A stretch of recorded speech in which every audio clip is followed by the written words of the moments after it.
Estou feliz com a presença do Espírito Santo na casa. Eu estou feliz com a presença de todos na casa. Eu glorifico a Deus pela vida do meu filho, que é a primeira vez que ele participa do culto aqui. Eu glorifico a Deus pela vida da diaconisa Tereza. Está com saudade de você, mulher? Louvado seja Deus. Amém? Glorifico a Deus pela vida do Marcelo, que todo domingo está com a gente, da Alvinha. Glorifico a Deus pela vida da Mara. E eu vou decorar seu nome ainda. Teu nome é? João Paulo. Vamos marcar isso. Eu sou ruim de decorar o nome, João Paulo. Mas eu glorifico a Deus por sua vida. Você não veio aqui em vão.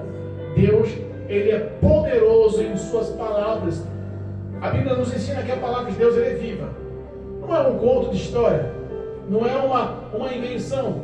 Não é uma história em quadrinhos. É uma palavra viva, poderosa, fiel e verdadeira. E nós confiamos no poder dessa palavra, porque foi essa palavra que resgatou cada um de nós. Foi essa palavra que nos limpou, nos purificou e nos deu a graça da salvação em Cristo Jesus. Amém? Amém. Deus me deu uma palavra e eu quero, em nome de Jesus, compartilhar com os irmãos. Está lá no livro de João, Novo Testamento. Mateus, Marcos, Lucas, João, Novo Testamento, capítulo 4. João, capítulo 4. Para a honra e para a glória do nome santo de Jesus. Aleluia. Para quem não sabe, nós temos um canal no YouTube e tem poucos inscritos, mas graças a Deus os inscritos que tem são fiéis, né? E passamos de 20 mil visualizações e glorificamos a Deus, porque em tudo nós vemos a graça do Senhor atuante. Então, em nome de Jesus, aos que nos acompanham através do YouTube e do Facebook, que possam, em nome de Jesus, acompanhar também a leitura, se possível. Pega um exemplar bíblico e acompanhe a mensagem nessa noite. Deus tem algo pro meu e pro teu coração, em nome de Jesus. Amém? Amém. A leitura é um pouquinho longa, eu vou me adiantar. João capítulo 4, versículo 1, o tema da leitura, a mulher samaritana. Versículo 1 diz assim: E quando o Senhor entendeu que os fariseus tinham ouvido que Jesus fazia e batizava mais discípulos do que João, ainda que Jesus mesmo não batizava, mas os seus discípulos, deixou a Judéia e foi outra vez para a Galileia. E era-lhe necessário passar por Samaria. Foi, pois, a uma cidade de Samaria chamada Sicar, junto da herdade que Jacó tinha dado ao seu filho José. E estava ali a fonte de Jacó. Jesus, pois, cansado do caminho, assentou-se assim junto da fonte. Era isso quase a hora sexta. Veio uma mulher de Samaria tirar água. Disse-lhe Jesus: Dá-me de beber. Porque os seus discípulos tinham ido à cidade comprar comida. Disse-lhe, pois, a mulher samaritana: Como sendo tu judeus, nem pedes de beber a mim, que sou mulher samaritana? Porque os judeus não se comunicavam com os samaritanos. Jesus, respondendo, disse-lhe: Se tu conhecestes o dom de Deus, e quem é que te diz, dá-me de beber, tu lhe pedirias, e ele te daria água viva. Disse-lhe a mulher: Senhor, tu não tens com que tirar, e o poço é fundo. Onde, pois, tens a água viva? És tu maior do que Jacó, o nosso pai, que nos deu o poço, bebendo ele próprio dele, e os seus filhos e o seu gado? Jesus respondendo e disse-lhe: Qualquer que beber desta água tornará a ter sede, mas aquele que beber da água que eu lhe der, nunca terá sede, porque a água que eu lhe der, se fará nele uma fonte de água a jorrar para a vida eterna. Disse-lhe a mulher: Senhor, dá-me dessa água, para que não tenha mais sede e não venha aqui tirá-la. Disse-lhe Jesus: Vai, chama o teu marido e vem cá. A mulher respondeu e disse: Não tenho marido. Disse-lhe Jesus: Disseste bem, não tenho marido, porque tiveste 5 maridos, e o que agora tens não é teu marido. Isso disseste com verdade. Disse-lhe a mulher: Senhor, vejo que és profeta. Nossos pais adoraram neste monte, e vós dizeis que é em Jerusalém o lugar onde se deve adorar. Disse-lhe Jesus: Mulher, crê-me que a hora vem em que nem neste monte, nem em Jerusalém adorareis o Pai. Vós adorais o que não sabeis, nós adoramos o que sabemos, porque a salvação vem dos judeus. Mas a hora vem, e agora é, em que os verdadeiros adoradores adorarão o Pai em espírito e em verdade, porque o Pai procura os que assim o adorem. Deus é espírito, e importa que os que o adorem, adorem em espírito e em verdade. A mulher disse-lhe: eu sei que o Messias, que se chama Cristo, vem. Quando ele vier, nos anunciará tudo. Jesus disse-lhe: eu sou, eu que falo contigo. E nisso vieram os seus discípulos e maravilharam-se de que estivesse falando com uma mulher. Todavia, nenhum lhe disse: que perguntas? Ou por que falas com ela? Deixou, pois, a mulher o seu cântaro e foi à cidade e disse àqueles homens: vinde e vede um homem que me disse tudo quanto tenho feito. Porventura não é este o Cristo? Saíram, pois, à cidade e foram ter com ele. Amém? Amém. Louvado seja Deus. Podemos assentar. Glorificado e bendito é o nome de Jesus. Irmãos, nós temos uma história aqui. Essa história é uma das histórias mais bonitas que a Bíblia tem. O encontro de uma mulher com Jesus, o encontro de uma pessoa com Jesus realmente muda a história da pessoa. Nós temos o contexto de que Jesus estava na Judéia e os judeus, os fariseus, os doutores da lei estavam acompanhando, de olho em Jesus, acompanhando os passos de Jesus, e começaram a notar que Jesus, ele estava crescendo a sua fama, crescendo os seus discípulos e crescendo os seus seguidores. E via que Jesus, ele não só crescia em discípulos, mas também crescia o número de pessoas que eram batizadas, e compararam com João o Batista, seu primo, aquele que já tinha aberto o caminho para o Cristo Salvador. E começaram a entender que Jesus era diferente. Começaram a entender, e Jesus sabia que aquele entendimento poderia lhe causar alguma formação contrária ao seu ministério, e decide sair da Judéia e ir para a Galileia. Só que os teólogos ou os historiadores dizem que o caminho de Judá, da Judéia até a Galileia, girava em torno de 6 dias pelo caminho longo, mas pelo caminho curto, pelo caminho reto, girava em torno de 3 dias. Mas eles não andavam no caminho mais curto, porque tinha que passar por dentro de Samaria. E existia uma divergência, uma discrepância entre os samaritanos e os judeus. Qual era essa divergência? Qual era essa diferença? Essa diferença era nada mais do que a interpretação da Bíblia. Existia uma diferença religiosa. Os samaritanos criam na Bíblia como os judeus criam, mas o problema é que a interpretação do Pentateuco, da lei mosaica, lá no início da Bíblia, eles tinham uma configuração de pensamentos que os judeus não tinham. E os judeus tinham a adoração que eles faziam no monte lá na cidade de Sicar.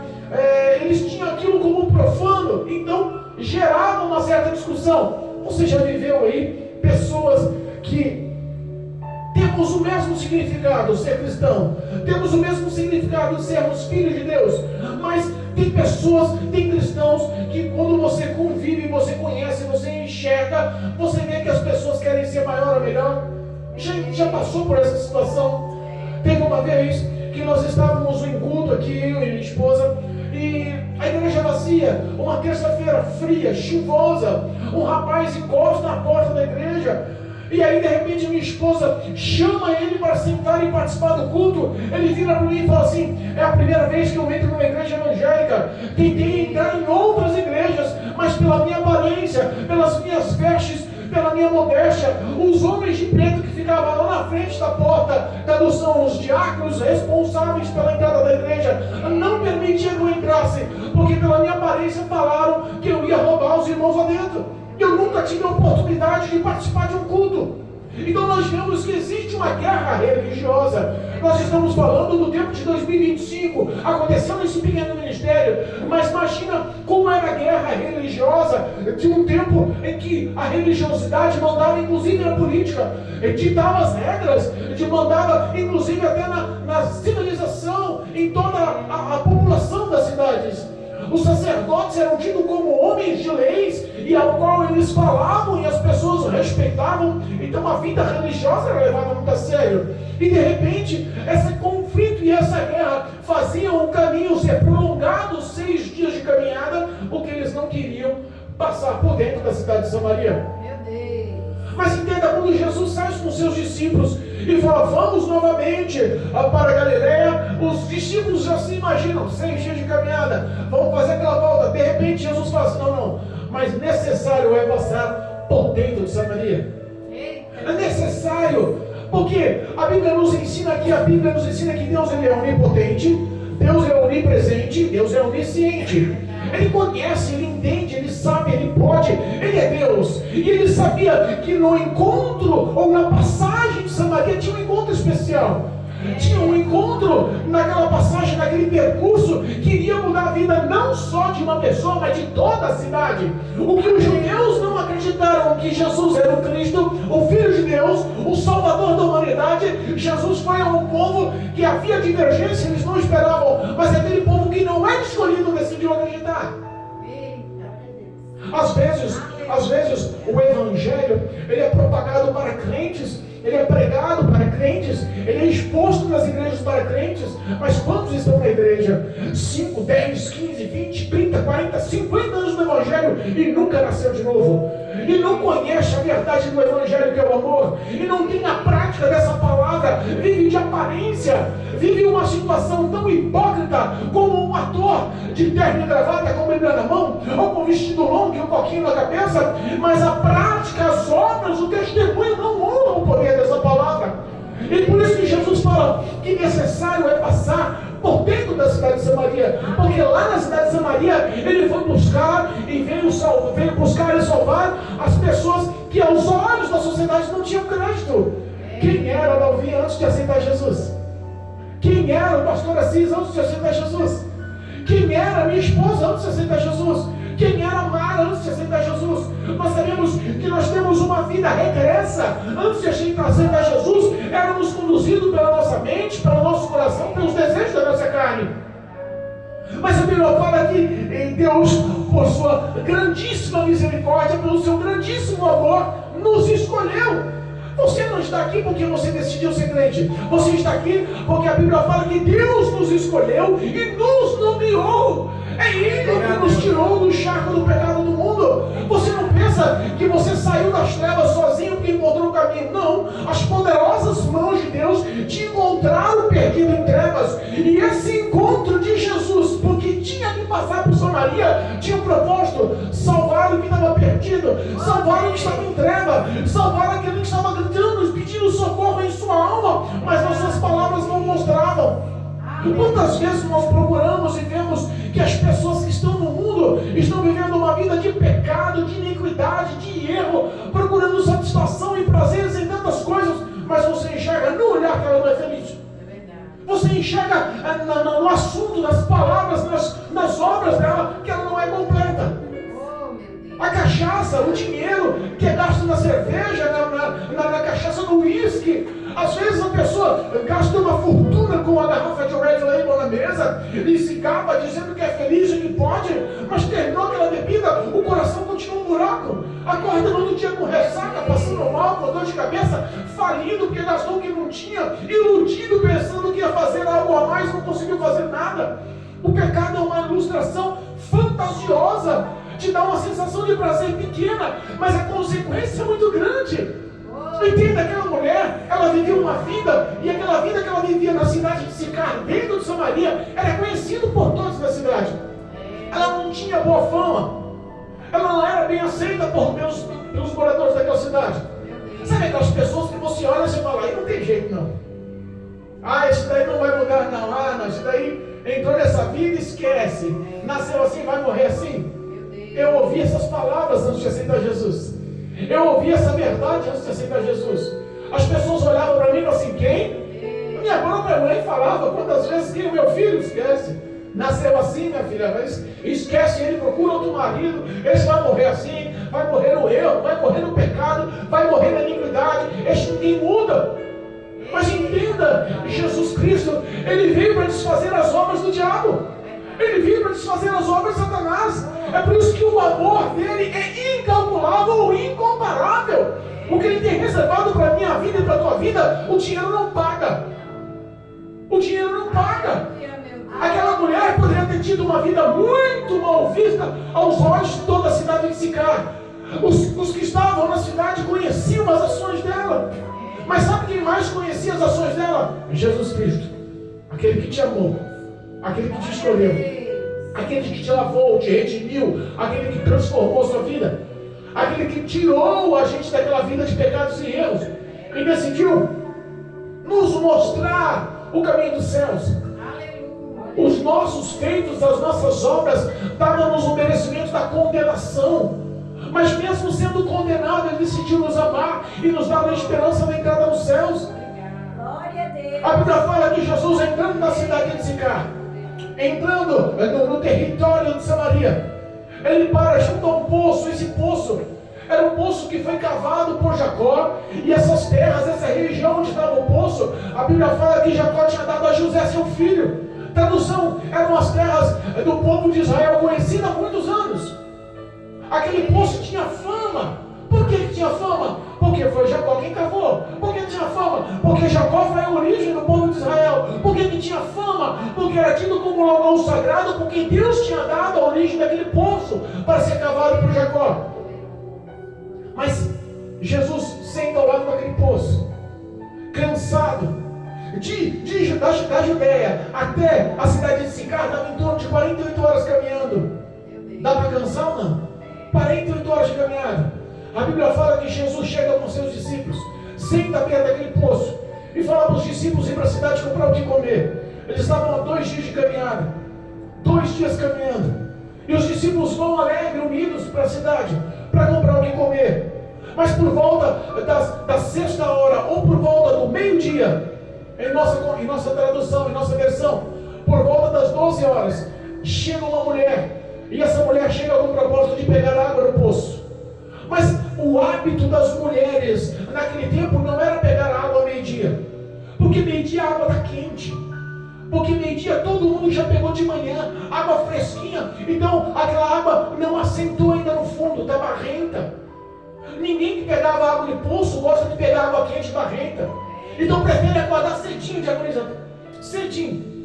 Por volta das 6 da manhã, a mulher está lá, pegando, as mulheres da cidade estão pegando a água, que está com o barro assentado, a água está limpinha, purificada, está fresquinha, geladinha. Elas pegam aquela água para usar no seu dia a dia.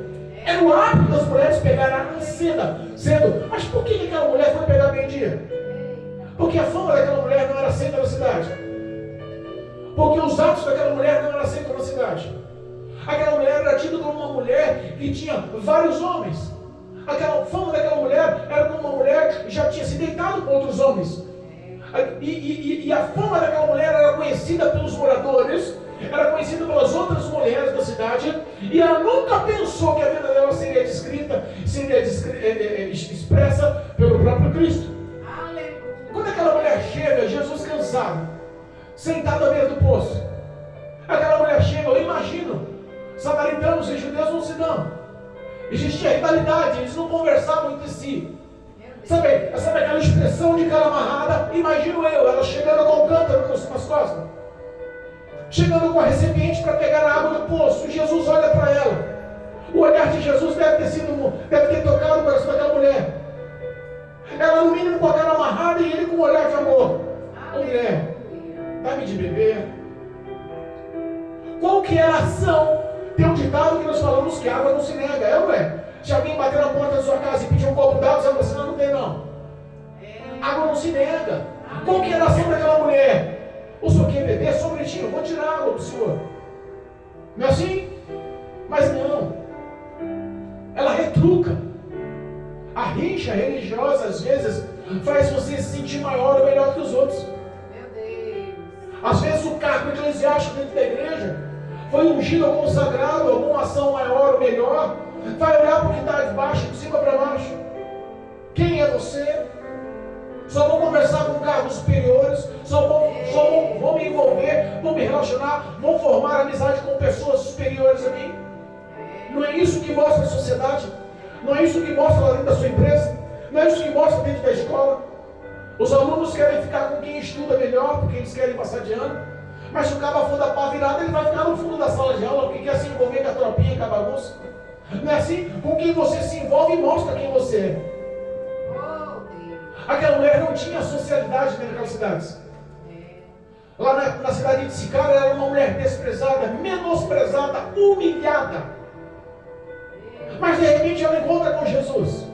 Ela libera todo aquele sentimento das palavras. Engraçado, você judeu pedindo água para mim, que sou samaritano. Que história é essa? Como você tem coragem para tal? Jesus olha para você, mulher. Se tu conhecesse o dom de Deus, qual é o dom de Deus? Amor. Quem é a maior representação do dom de Deus? Jesus. Ele olha para a mulher e fala assim: mulher, se você me conhecesse que sou o dom de Deus, mulher, se você me conhecesse, você poderia analisar quem é que lhe pede de beber. E eu lhe daria a ele água viva. Sabe que a interpretação bíblica de água viva não é o que nós pensamos espiritualmente, não é o que nós aprendemos espiritualmente. Porque quando Jesus estava falando para aquela mulher, ele estava falando no modo espiritual. Mas na lei, na versão do Pentateuco, na versão da lei mosaica da Torá, quando falava assim água viva, falava assim em uma fonte de água achada, ou em uma mina, ou um olho d'água. Sabe quando vai cavar um poço e você encontra um veio d'água e aquela água se torna fluente, viva? Ela não sai dali só para formar um poço, ela sai dali e forma um rio. Você vai cavando e encontra uma água viva, porque qual é a água viva? O olho d'água que é expresso e forma-se um rio, águas correntes, águas vivas. Na mente daquela mulher, ela falou assim: ué, mas está do lado de um poço, onde que ele vai tirar água viva, água corrente, água, né, para me dar de beber? Ela não entendeu, porque a Bíblia nos ensina que quem é espiritual entende que é espiritual, mas quem é carnal só vai entender o que é carnal. Ela não tinha entendido com quem estava falando. E às vezes acontece de nós estarmos na igreja, ouvindo a palavra de Deus, como diz lá em Apocalipse: quem tem ouvidos, ouça o que o Espírito diz à igreja. Mas quantas pessoas estão presentes na igreja, estão ouvindo na igreja, mas o coração está lá no mundo? Com os seus lábios me honram, mas o coração está longe. Já aconteceu isso com você? Que está dentro da igreja, mas está pensando na cena da novela? Está dentro da igreja, mas está pensando no trabalho da manhã? Está dentro da igreja, mas está pensando no que vai fazer para a janta à noite? Sabe que às vezes a nossa vida cai numa rotina espiritual e nós acabamos perdendo a fé e perdendo a comunhão na oração para com Deus, porque o nosso cotidiano às vezes mata a nossa rotina espiritual. Ela não entende. Ela fala: Senhor, não tem. Ela já muda assunto. Senhor, o Senhor não tem uma vasilha, não tem com que tirar a água, o poço é fundo. Como vai me dar essa água? Ele fala para ela assim: olha, mulher, se eu lhe der essa água vai jorrar fontes de água viva. Ela começa a entender: peraí, já não é a água que eu estou pensando. Ele já está falando aí num outro tópico, num outro nível. Será que é espiritual que ele está falando? Ela começa a se enquadrar. Será que é espiritual que ele está falando? Será que verdadeiramente o que ele está expressando é diferente? Ela acaba e retruca com ele: mas peraí, que água é essa? Por acaso você é maior do que Jacó, nosso pai, que cavou o poço, ele bebeu, seus filhos beberam, e os seus gados beberam? E ele cata e fala o que ela precisa ouvir. Sabe que o que às vezes nós precisamos ouvir não é uma palavra de autoestima, não é esses vídeos motivacionais que nós vemos na internet, não é aquela palavra de consolo, mesmo sabendo que você ainda está na prática do pecado. Às vezes o que nós precisamos ouvir é o confronto do nosso erro. O Evangelho é confronto. O confronto nos faz uma autoanálise e nós refletimos: será que estamos realmente agradando a Deus? Será que realmente estamos andando no caminho que agrada ao Senhor? Será que realmente estamos fazendo a vontade de Deus? Quantas pessoas estão perdendo o tempo dentro da igreja? Vivendo dentro da igreja uma coisa, mas praticando o pecado no mundo. Tendo duas vidas, uma vida espiritual dentro da igreja e uma vida de pecado no mundo. Entenda, não dá para servir a dois senhores. aquela mulher não entende, e ela cadê retruca, mas peraí, você não é maior que o nosso pai Jacó. Ele fala assim, olha só, se alguém beber água do poço que Jacó bebeu, vai tornar a ter sede. Mas se alguém beber a água que eu lhe der, nunca mais terá sede. Porque vai jorrar de dentro dela uma fonte de água viva. Aí ela começa a entender, peraí. Fala o que você precisa. Fala o que você realmente precisa para conversão, para mudança. Sabe o que aquela mulher queria? Ela queria ser confrontada. Mas não confrontada da forma que nós pensamos, mas confrontada na necessidade que ela precisava ouvir. Aquela mulher, ela sabia que ela não era aceita na cidade. Aquela mulher sabia que ela não tinha amigos na cidade. Aquela mulher sabia que as mulheres da cidade não respeitavam ela. Então quando ela ouve Jesus dizendo, olha só, a água que eu der nunca mais terá sede, e vai jorrar uma fonte de água viva no coração dela, ela fala, Senhor, então me dá dessa água. Me dá dessa água, porque eu não quero mais ter sede e nem quero vir mais aqui pegar a água. Tradução, e não quero mais passar com o cântaro nas costas cruzando a cidade, com todo mundo me julgando, com todo mundo olhando para mim e falando pelas costas, com todo mundo me analisando, com todo mundo com falácias a meu respeito. Eu não quero mais ser humilhada, eu não quero mais ser rejeitada. Sabe o quanto é difícil a consequência do pecado? A consequência do pecado faz você se isolar de Deus. A consequência do pecado faz você realmente se distanciar de Deus. E o homem sem Deus, ele não é feliz, e ponto. Não dá para ter paz se o homem não tiver Deus. Não dá para ser completo se o homem não tiver uma vida com Cristo. Aquela mulher pede, e Jesus olha para ela, olha só, em vez de falar assim, tá bom, vou te dar agora. E se mostrasse, eu sou o Cristo, estou te dando salvação agora, receba do meu Espírito Santo. É bom você falar o que você quer ouvir, né? O que a pessoa quer ouvir, né? É esse método que está fazendo as igrejas cada vez maiores, o método de falar o que a pessoa quer ouvir. Não vem para a igreja que você vai ser abençoado. Você é empregado, entra na minha igreja, em pouco tempo você vai ser patrão. Você anda de ônibus no Fio da Terra, esquece esse ônibus no Fio da Terra, que demora muito. Você vai começar agora a andar de carro importado. A sua família está balançando? Não, Deus vai estruturar, você vai ser empresário, vai ficar todo mundo feliz, edificado. Algumas palavras que massageiam o ego, algumas palavras que colocam a sua autoestima lá em cima, que alimenta a sua carne. Sabe por que essas igrejas estão cheias? Porque os pastores estão dizendo o que elas querem ouvir. E o evangelho não é o que a pessoa quer ouvir. O evangelho não dá para se adaptar ao mundo. É o mundo que tem que se adaptar ao evangelho. A palavra não pode mudar os seus valores. Querendo ou não, quem muda, quem transforma, quem liberta, quem realmente salva a vida do homem, não é outro a não ser a palavra de Deus. Jesus olha para aquela mulher, de vez se consolar aquela mulher, ela entendeu que ela falou no mundo espiritual.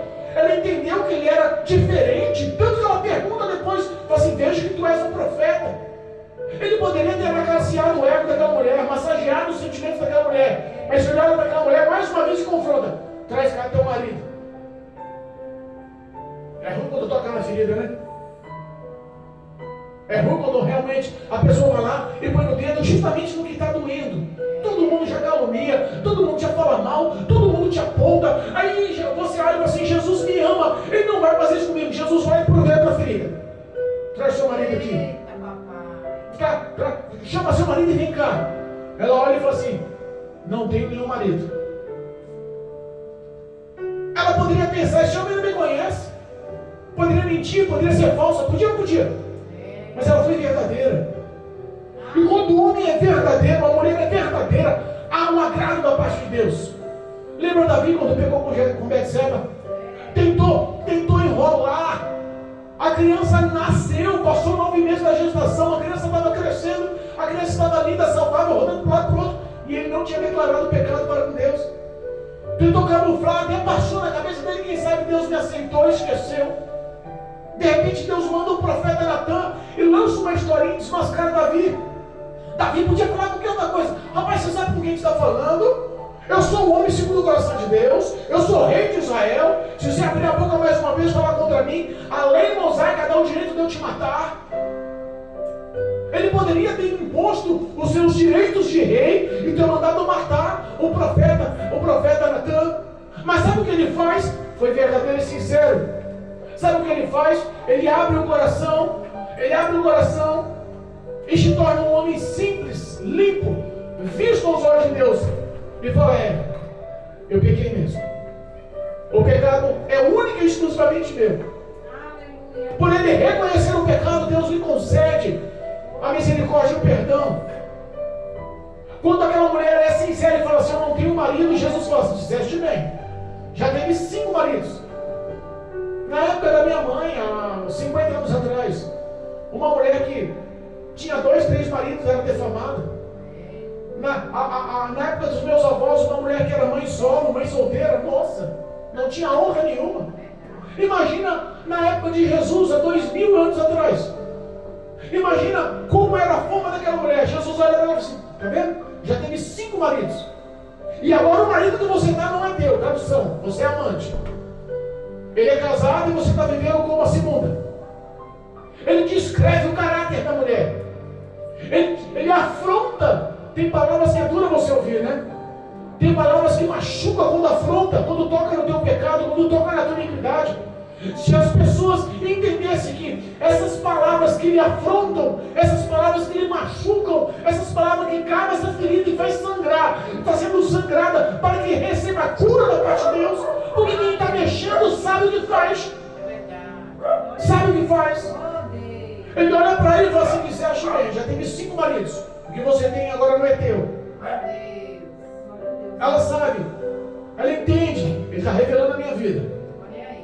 Ele conhece o meu sentimento, o meu coração. Jesus conhece o teu coração. Não importa o que você fez no passado. Ela teve 5 maridos, vivia com um amante, com uma segunda mulher do marido atual. Jesus não condenou ela. Jesus olhou e mostrou a verdade. E ele queria uma resposta de sinceridade. Ela reconhece: vejo que o Senhor é um profeta, está revelando a minha vida. Jesus podia falar: você não tem caráter. Realmente, todo mundo fala na cidade a teu respeito, é verdade. Quer segunda coisa? Sai daqui. Mas como um vaso de barro na mão do oleiro que se quebra, que perde o molde, ele pegando aquele barro, ele podia jogar fora, pegar um outro barro, começar um novo barro, um novo vaso. Ele não aproveita aquele mesmo barro. Ele amolece, ele torna a amassar, torna a pesar, torna da forma, torna da liga naquele vaso, naquele barro, para formar um novo vaso, conforme a vontade dele. Às vezes o que você padeceu e errou e espiritualmente falando, e se tornou uma peteca na mão do diabo. Quantas pessoas o diabo está massacrando aí no mundo? Quantas pessoas que estão afastadas do Evangelho hoje, neste domingo, não tem força de voltar para Deus? E não é porque ela está vivendo no erro, ela está praticando a iniquidade, mas não é. É que o subconsciente dela pesa. Então ela não tem mais forças. Se você sair e parar numa biqueira de droga e perguntar quem está afastado do Evangelho, a grande maioria vai levantar a mão. E fala: por que você não volta? Tem gente orando por você, sua mãe está orando por você, tem uma campanha de oração a teu favor, está todo mundo clamando. Jesus pode te libertar, tem poder de te perdoar. Jesus quer te levantar como um grande homem de Deus. Você tem promessa de pregar o Evangelho. Ele olha uma pessoa com tudo aquilo e fala: eu não tenho forças. Meu Deus. Jesus conhece os nossos pecados. Não pensa que nós estamos aqui porque temos méritos. Não pensa que o cargo eclesiástico, que a carteirinha que você tem aí, dizendo que você é maior ou melhor, tem algum valor e mérito aos olhos de Deus. O amor que Ele tem pela vida do ímpio, Ele tem pela sua vida. O preço que foi pago na cruz do Calvário pela alma do ímpio também foi pago pela tua vida. Aleluia. Não há distinção. Glória a Deus. Aleluia. Aquela mulher olha e ela vê que realmente o que Jesus mostra para ela leva o assunto para o parâmetro espiritual. Mas ela, samaritana, cheia de rugas e mágoas e ranhuras ainda no coração, ela cata e mostra para Jesus o que ela tinha, ou qual era a rixa que os samaritanos tinham contra os judeus. Você está me revelando, realmente. Mas olha só, vocês dizem que nós erramos em adorar o nosso monte. O Monte Gerizim era um monte onde eles queriam construir igreja e onde os judeus criticavam e achavam aquilo uma blasfêmia. Então existia rixa. Vocês nos criticam porque adoramos no monte. Dizem que a adoração só é em Jerusalém. Jesus olha para ele e fala assim: olha só, está chegando o tempo que nem nesse monte, nem em Jerusalém, oh glória, a adoração pode ser lá na sua casa. A adoração pode ser lá no teu quarto, quando você fecha a porta e conversa com Deus. A adoração pode ser dirigindo. A adoração pode até ser no seu banho. A adoração pode ser lavando a louça. A adoração pode ser no seu trabalho, pode ser no seu estudo. A adoração pode ser sentada no quintal. A adoração pode ser em qualquer local. Ele fala assim: está chegando o tempo. E é chegado o tempo. Oh glória. Versículo 20 diz assim, ó: nossos pais adoraram neste monte, vós dizeis que é em Jerusalém o lugar de se adorar. Jesus disse: mulher, crê que a hora vem que nem nesse monte, nem em Jerusalém adorareis. E ele incrementa no versículo 23: mas a hora vem e agora é. Imagina Jesus olhando para você e falando assim: agora, te faço um adorador agora. Eu te quero agora. O momento da salvação é já. Os olhos do Senhor, do Pai dos céus, lá estão procurando os sentimentos de adorador hoje aqui. Aleluia. Glória a Deus. É agora a hora de adorar. Ele canta e fala assim, ó: mas a hora vem, e agora é, em que os verdadeiros adoradores adoram o Pai em espírito e em verdade, porque o Pai procura os tais que assim o adorem. Aleluia. Como está a verdade do teu coração? Será que as nossas obras adoram ao Senhor? Quando fala em adorar a Deus, não é estar cantando um corinho de fogo, batendo um pandeiro na sala, no meio de todo mundo, não. Quando fala em adorar ao Senhor, é no caráter. Quando fala em adorar ao Senhor, é na justiça. Quando fala em adorar ao Senhor, é andar na verdade. Quando fala em adorar ao Senhor, é adorar no amor. Eu não posso estar cantando na igreja, comprar e não pagar. Não estou adorando ao Senhor. Eu não posso estar cantando na igreja, eu não posso estar adorando na igreja, mas falando mal do vizinho.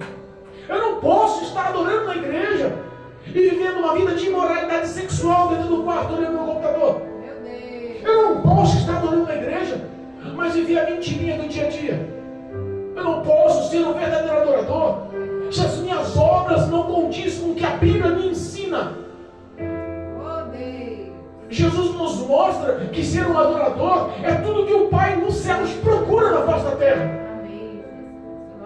Que nós possamos hoje entender que somos tão amados por Deus, que somos tão queridos por Deus, que Ele procura nessa pequena igreja aqui, no Jardim Filhos da Terra, com poucos membros, o coração que Ele não encontra em muitas igrejas lá no Brás. O coração que Ele encontra em muitas igrejas com 5, 7, 10 mil membros. Teve uma vez que eu fui pregar em Guarulhos.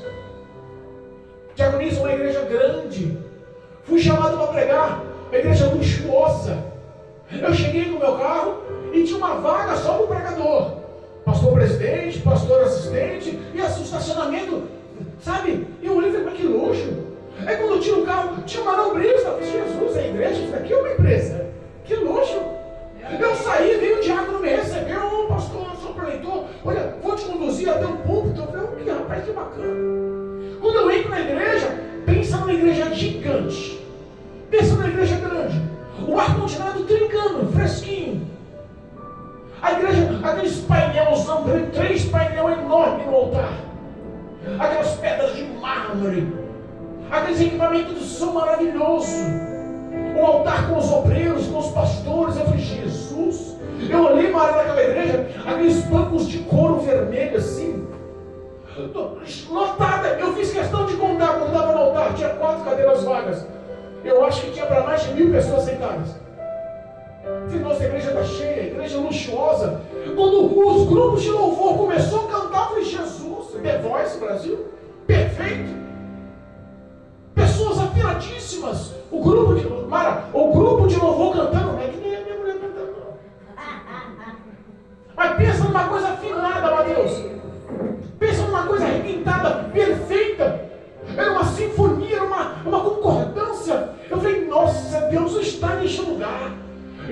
dá uma palavra de bênção, uma palavra de vitória, uma palavra poderosa para este lugar. O coração ardia. Quando, antes de começar a pregação, Deus mostra no meu coração. Não é o que você pensa, não. Eita, papai. Quantidade não tem a ver com qualidade. Olha aí. Às vezes o que seus olhos te veem, pode te frustrar e te enganar. Deus não olha como o homem olha. Lembra do profeta Samuel na casa de Jessé? Vem Jessé apresentando os filhos, Abinadab, os homens grandão, bonito, com poste de rei, guerreiro. Samuel olha e fala assim: rapaz, eles têm cara de rei. A coroa já vejo brilhando na cabeça daquele ali. Deus olha e fala assim: ô Samuel, baixa a bola aí. É não para todos eles. O que eu quero está vindo ainda. Vê lá, Davi, pele queimada, sofrido, suado, cheiro de mato, no meio das ovelhas. Chama ele, e quando ele não chegar, ninguém senta à mesa. Oh glória! Tem honra para a tua vida, tem vitória para a tua vida. Deus não vê como os homens vê. Ele poderia ter falado para aquela mulher muitas coisas, mas sabe o que ele viu naquela mulher? O que ninguém conseguiu enxergar. Ele viu naquela mulher, na beira do poço, a fidelidade, a sinceridade, a verdade que poucos se encontram. Aleluia. Eu fui pregar naquela igreja. Quando eu fui pregar, Deus muda o contexto. Bota na boca do profeta, lembra de Balaão? Balaão foi contratado para lançar maldição. Deus toma a boca de Balaão e lança a bênção. Na hora de pregar, Deus muda o contexto. A palavra fica dura. E eu falo: Senhor, não saiu mais um glória na igreja. Igreja cheia, lotada, rica, bonita, aclamada, cheia de fama. Filmando lá, bonitão, sabe, equipamento de filmagem, olhei para Jesus, vou ficar até bem na câmera. Muda o contexto da palavra. Deus me dá uma palavra dura, mudou a palavra na hora. No final, Deus falou para mim: levanta. Na última oração, pede para os irmãos orar um pelo outro. Eu olhei para os irmãos, em nome de Jesus, estou encerrando, é a última oração. Mas Deus colocou no meu coração que vocês orem um pelos outros. Mas não ore pelo que está coladinho no seu ombro aí, não. Saia do seu lugar e pega uma pessoa aleatória dentro da nave da igreja e põe a mão no ombro dela e ore por ela. Jesus vai mudar as águas deste lugar. Jesus vai transformar a vida deste lugar. O ato do amor na sua oração agora vai mudar este lugar. Sabe quem saiu do lugar? Ninguém. Meu Deus. Deus falou para mim: está vendo aí, ó? Um grupo de irmãs, de 180 irmãs, cantando com perfeição, com harmonia, lindo, mas nenhuma delas conversava uma com a outra. Às vezes a verdade e a fé pura do nosso coração está sendo melhor e bem mais vista do que muitos que estão engravatados, empoderados. Jesus olhou no coração daquela mulher o que ele está vendo no teu coração nessa noite. O que ele está vendo no coração de nós nessa noite. Ela canta, eu imagino a sensação de prazer daquela mulher. Você jura que não vai precisar de orar e adorar nesse monte nem em Jerusalém? Ele jura. Mas vem cá, há confusão nessa história, mas eu creio que o Messias, chamado Cristo, vai vir e vai esclarecer essa história para todo mundo. Ele canta e fala assim: quem está falando com você é o Filho de Deus. É o Messias, o Cristo Salvador. Quem te trouxe essa noite aqui é o Messias. Quem está falando no teu coração hoje é Jesus. Quem tem poder de transformar a sua história hoje é o Salvador. Glória a Deus. Obrigado. Quando nós sentimos um toque especial em nosso coração, e esse toque espiritual não vem para nos confortar, mas vem para nos confrontar e falar assim: eu preciso de mudança. As minhas ações não podem continuar como estão. Eu preciso de transformação. Eu não posso agradar a Deus com as minhas atitudes. Eu preciso, a partir de agora, tomar uma postura. E quando eu tomar uma postura por fé, Deus vai me honrar. Glória a Deus. Eu quero ser esse adorador.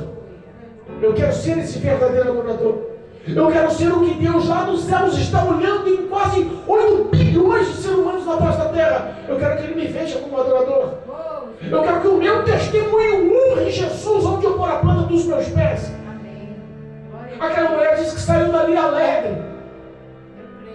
Chegam os discípulos e começam a pensar, ué, porque Jesus está falando com essa mulher. Não era comum de um homem falar com uma mulher sós, principalmente um judeu falando com uma samaritana. Os discípulos não têm coragem de perguntar, ficam lhe oferecendo o que comer. Aquela mulher sai dali e vai para a cidade. Cristo formou numa mulher desprezada, humilhada, perseguida, transformou em um simples papo, uma grande missionária. Aleluia. Ela sai pela cidade falando, lá no poço de Jacó tem um profeta, ele é o Messias, revelou a minha vida, vamos todos ouvir a tua palavra. Aleluia. Qual é o papel que nós temos hoje? Não é ir de pregar o evangelho a toda criatura? Às vezes estamos dentro da igreja há 50 anos e não conseguimos falar para o vizinho que Jesus o ama. Jesus tem que resgatar lá do mundo e trazer com essa mesma força de vida, de amor ao evangelho que fez aquela mulher se transformar numa grande missionária. Diz que todos os moradores da cidade foram ver. Sabe por quê? Porque a fama daquela mulher era tão pesada, era tão negativa, era tão mal aceita, que quando ela falou, o homem lá no poço revelou tudo que eu estou fazendo, o povo falou assim, que homem é esse? Que homem é esse? Não, ele é judeu. Então o cara não conhece nada. Então ele é profeta mesmo. Vamos lá ouvir. E quando conheceram Jesus, olharam para ele e falaram assim, olha só, a partir de agora nós acreditamos não porque ela falou, mas porque ouvimos a sua palavra. Glória a Deus. Creu, aquela cidade de Sicar não foi mais a mesma. A sua vida pode mudar a história da tua família. A vida daquela mulher mudou a história de toda uma cidade. Eles ficaram tão alegres com a palavra, com a presença, com a graça, com a salvação do Messias, que pediram para eles ficarem na cidade. Se hospeda na cidade, fica na minha casa, fica mais tempo conosco. Jesus por 2 dias ficou na cidade. Sabe o que aconteceu naquela cidade? Todos creram em Jesus. Glória a Deus. Necessário é passar por Samaria. Necessário hoje é passar lá pela casa da Mari. Necessário hoje é passar lá pela casa do João. João, glória, vou decorar. Necessário hoje é passar lá na casa do Mateus. Necessário é passar lá na casa da Dalvinha. Necessário é passar na casa da Diaconisa Teresa. Necessário é passar na sua casa. Necessário é o Senhor ter esse encontro. Necessário é o Espírito Santo mostrar que você tem valor e que você é um adorador e que a sua vida não pode continuar do jeito que está. Saia daqui entendendo o quanto você pode ser usado por Deus. Aleluia. Aquela mulher se tornou uma grande mulher de Deus. A fama daquela mulher mudou. As ações daquela mulher mudaram. A glória de Deus foi refletida na vida daquela mulher. E Deus conta com vocês para ser um pregador do Evangelho, para ser a pregadora do Evangelho, para ser a luz no teu lar, para ser a luz onde pôr a planta dos seus pés. Que Cristo possa ressuscitar a glória e a fé nessa palavra na vida de vocês. Que saiam daqui não da mesma forma que entraram, mas saiam daqui de uma forma mudada, transformada, realmente impactada, dizendo, eu preciso ser o adorador que Deus procura. Eu preciso ser verdadeiramente aquele homem que Deus procura, aquela mulher que Deus procura. Amém? Que Deus possa abençoar a vida de vocês.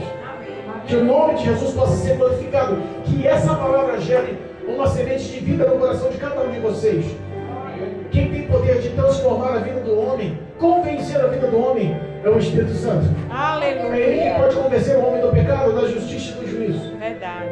E eu profetizo em nome de Jesus que você está saindo daqui mudado para a glória de Deus. Em nome de Jesus. Amém? Amém. Louvado seja Deus.